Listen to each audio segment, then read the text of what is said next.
एका कोखी बेटा जमाले ओही कोखी बेटिया दुरंगानी तिया। काहे कैनी रौड़ा बाबूजी दुरंगानी तिया।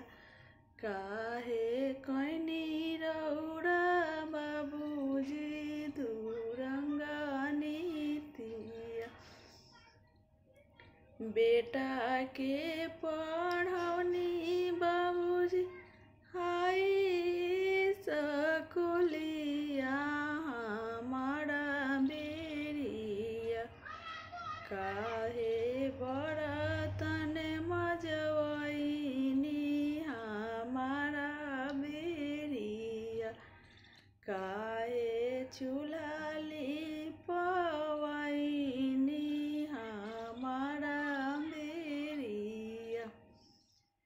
काहे कैनी रौड़ा बाबूजी दुरंगानी तिया।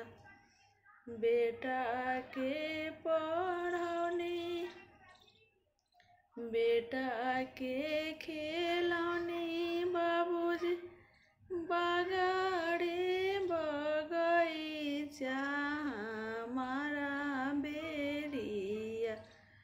काहे घर में छुपवनी हमारा बेरिया। काहे घर में छुपवनी हमारा बेरिया।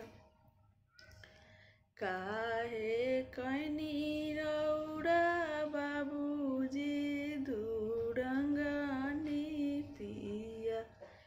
एका कोखी बेटा जमाले ओही कोखी बेटिया दुरंगानी तिया। काहे कैनी रौड़ा बाबूजी दुरंगानी तिया। भैया के बियहनी बाबूजी पगड़ी बान्हाई के हमारा बेरिया। काहे पगड़ी झुकवनी हमारा बेरिया। काहे पगड़ी झुकवनी हमारा बेरिया। काहे कैनी रौड़ा बाबूजी दुरंगानी तिया। काहे कैनी